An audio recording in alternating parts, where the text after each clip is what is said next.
The Po' Boy Pundits podcast is brought to you by The Goddamn Sauce. Go to thegdsauce.com for details to order all the sauces to replace your ordinary condiments. Pulpery Media presents Po' Boy Pundits with your hosts, Brock and Ben. This is where we discuss the political headlines that grab our attention and all those little jerks that Tariffs. infuriate us. We're going to talk about something we've never talked about before. Never. Tariffs. Again, I'm going to go back to the point I've been making for the last 82 days, is I can't believe that I have to worry about fucking tariffs on American goods at 50 years old. Well, That should be the last thing I'm worried about right now. Yeah, and that... Yeah, I'm trying not to repeat what we've been talking about like for 3 weeks straight, but now I like it that I don't want to say I don't like it, but China's fucking calling his bluff and being like, "Oh, you're gonna raise tariffs? It's gonna be 125% on your goods," and then they're going, their trade rep was on, I think it was like Al Jazeera or something like that, Yeah, probably. and they were going. Yeah, he was like, clearly the United States doesn't understand that they're not the only market in the world. Correct. So we're just going to go ahead and pretend that they're not there. Which is why Trump keeps going, we're going to pause it for 90 days. She great big old fat person. Yes, Buffalo Bill, she is a big old fat person. She was. And you put her in a hole. Which, of course, like, and then there's the comedic backlash. Like, one, Trump lets the markets tank for like a week. Right. And then says, okay, I'm pausing it. And as the markets do, they bounce back. Record jump, yep. But in that span of time, his spin people, and even it was a Republican when you lose, congressman was going like, they're not. Actually, this might have been what John Kennedy was talking about. Was saying, foghorn leghorns. Yeah, he's going like they don't have a singular message about this. Like, you don't know, like the White House messaging on these tariffs is awful. Like, if that man is telling you it sounds awful, the man who read pornography, I want to stick it in your butt. Right. Like, that's how he read. And he's like, that don't sound right to me. You mean the guy who showed up drunk New Year's Day after a terrorist attack in the city? It was water in a double Dixie cup with a paper towel in between. Correct. Right. Because that's what goes in a double Dixie cup. And that's exactly what they give you at a news press conference for a terrorist attack in the city. Here's your Dixie cup. Not your to-go from a street vendor. That you literally just got on your way into the fucking office. This guy is actually said something that made fucking sense. Their messaging is, if you listen to the press secretary or anybody else, is we're bringing manufacturing, we're making America great again. Right, but then you get the Pete Navarros and Steve Millers on, and they're going, we're doing this to punish people who are not trading equally with us. Well, that's the angry side of it. Right, yeah. Is, no, man, we're doing what's best. They've been ripping us off. Yeah. No, but then it's like, okay, so how does this benefit us? We're making America great, bringing everything back. And not to, but fuck it. I'm gonna stroke my own ego here, which is like, now when they started that messaging about manufacturing, guess what people started saying? Like, we don't have that anymore. Yes, exactly. When the first it's article, it's gone away. Yes. When I first saw it, I went, "You're goddamn right." They're like, "No." And then Trump said that it's going to take a while to get manufacturing back up. Yeah, he'd be out of fucking office before any of that shit got done. Correct. Unless he, the government, are going to pay for it. Right. Which they're not going to do. Fuck no, they're not going to do that. So. They think, this is just so fucking stupid, that we're going to tariff everybody, so then the companies overseas can be like, fuck it, let's go build in America and build giant factories and employ people. So we have like the world's worst boomer dad as our president. Right. like what the fuck? I promise this, but it's going to take a little while. Like, but You said it was a done I deal, say it Dad. to the kids all the time. Yeah. I'll think about it. No. Right. We'll see. Yeah. We'll But see. this is like, no, like, it's going to happen. And the morons are like, okay. And they vote for him. And then he gets in office and is like, oh, someone finally told me all those factories I thought we had are now rusted out buildings. Correct. Like, yeah, like, you can't just move back into Flint, Michigan and reopen the Ford plant. Yeah, you're not gonna just turn on the lights in Detroit and everything's gonna go back to what it was in the '60s or whatever. Yeah, Chrysler or Mercedes is not going to be like, oh, we'll pay out of our own pocket. Right. No. To help Americans. No. And the world's going like, yeah, fuck you. Yeah. Who's this jag-off? Except El Salvador. We'll get to his dumbass in a little bit. Yeah. So on the tariffs, because the stock market, he put the pause after we had talked last week, right? Yeah. Okay. No, that was like, Thursday or Friday. Toward the end of the week. Yeah, because like S&P was going down almost at 5%. NASDAQ kept teetering between 4 and 6. And he waited till it was in the morning. Or maybe he waited till midday like he always does. Yeah. But at any rate, he paused it, and then everything shot up. Yeah. Maybe that was on Friday.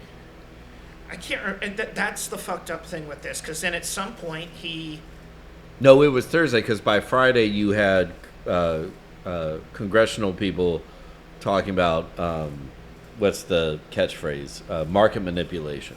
Yes. Yeah. Yeah, which is what I think. I text, how is this not market manipulation?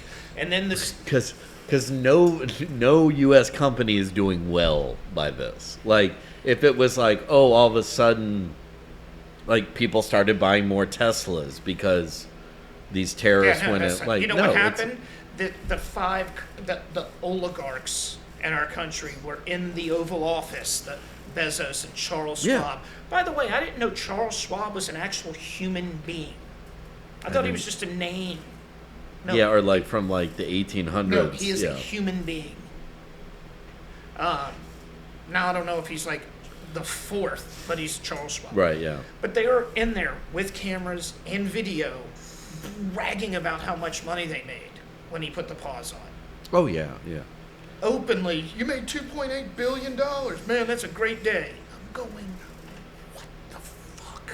Well, because they're not, and I mean, granted, oligarchs are oligarchs, but like Trump is not, and that's the sad part is like all these common people who thought that he had their best. I mean, that's the clearest example you have. Right. He doesn't give a fuck about them. He only cares about staying in the good old boys club. Exactly. And maybe, getting his green jacket one day. He couldn't do it in New York. No. Because New Yorkers are like, fuck you. Well, and that's all he wanted was to be like... and like the Astors and what used to be the Vanderbilts aren't gonna, like, your fucking petty ass, right? Who the fuck money. Are you? Like, nobody gives a shit about you. And it drove him crazy. Right. And now he's got now. But now in the new tech bro economy, correct. Yeah. Now he's the crypto bro. Yeah. I'm telling you, everybody on Twitter is a bot.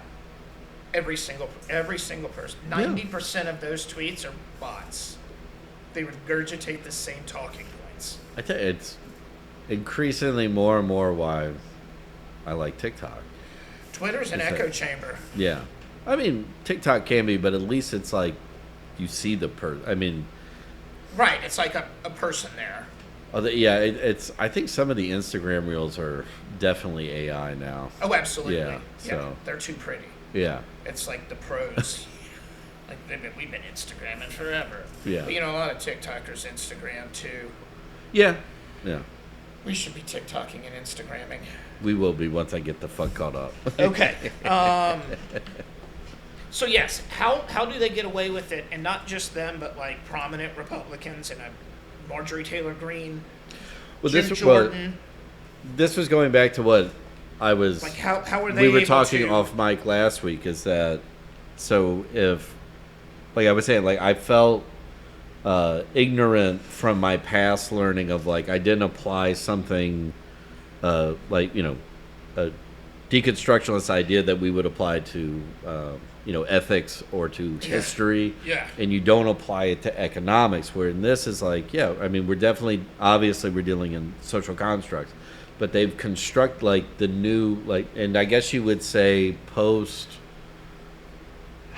I wouldn't even say World War II. We're looking at like I guess post or Reagan and forward. Yes. Is what they've constructed is there's multiple different markets. Yeah. For your and we did mention this. So it's like now. And then the tech boom brought all the tech bros. Right. Out. Yeah. And you go back and you watch a movie like Big Short. Is that even if you're sitting on a couple of $1 million, you can't get your ISDA. No. Because you don't have $1 billion sitting behind, meaning you can't trade, even just dip your toe into the pool of what these big companies do. Right, because they could buy up hundreds of thousands of shares. So you took what in the original concept was this open market in which private individuals and companies can trade. Correct. That's why it's called I'm going public. Right. When you list yourself. And now you have 5, 6 tiers. In the market. And again, too, they're like as you were saying with people in Congress. It's like the high roller table at a casino. No, they're more like are the high roller table on the floor, right? Yeah. But tech bros get the private room in the back where where you have the $2 million $6 million buy-in. Yeah. So you can pretend like you know how to play fucking poker. No. That's why Bond could always come in and wipe the floor with all those guys. They're just rich. James Bond knew how to play. And I know his flaws and stuff like that, but Bernie has been talking about this. I mean, at least since he ran for president, if not, decades before that. But he has been. It's like there are layers to this fucking onion that we don't understand because we're not given access to it. Correct. And there is a paywall, literal. But you think about the danger in that these people in Congress, both Democrat and Republican. Oh yeah. Who think I got the inside line, I'm going to take it, and I'm going to be now with the big boys, and the big boy table's going the fuck you are. Go get me a drink. Yeah. We have billions with a B. I need my ashtray emptied. Yeah. You have. You're not here to play with us. You have. Less than $5 million? Who let this schmuck in? Which would be why people are concerned about this is that the more and more that, congressional representatives want to get in on this game, and then it's got to be you got to have permission from these guys to let you into the door, into the upper casino. To the big boy? Yeah, exactly. To the Rain Man suite, then you got to, that's where you're at with Elon and with these other guys. So do you think these guys give a shit about getting reelected? Or they're just going to do everything they can to rig the system? And I'm not talking about elections or, gerrymandering and these voter rights laws. That's what the majority, why do you think people fight so hard to not only get into Congress, but stay in Congress? Right. Because you have free flow to insider trading. So you serve 2 or 3 terms in your respective position. And they make $200,000 a year, something like that. Yeah, it's a livable wage. Well, and you get right. That is definitely a livable wage. And and you don't have to travel. Everything to else DC. is paid for. Yeah.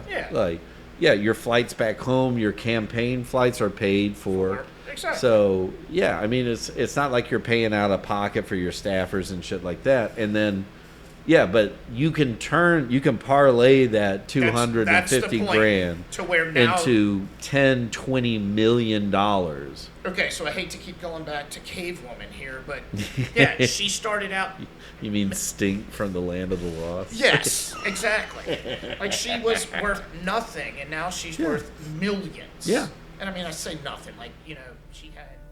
The following segment has been brought to you by The Goddamn Sauce. Go to thegdsauce.com for details to order all the sauces to replace your ordinary condiments. The Po' Boy Podcast is a production of Pulpery Media, produced and edited by Ben Grimion, marketing by Brock Ryder, graphic design by Beck Ryder and Ben Grimion, Music by the Heisenberg Compensators.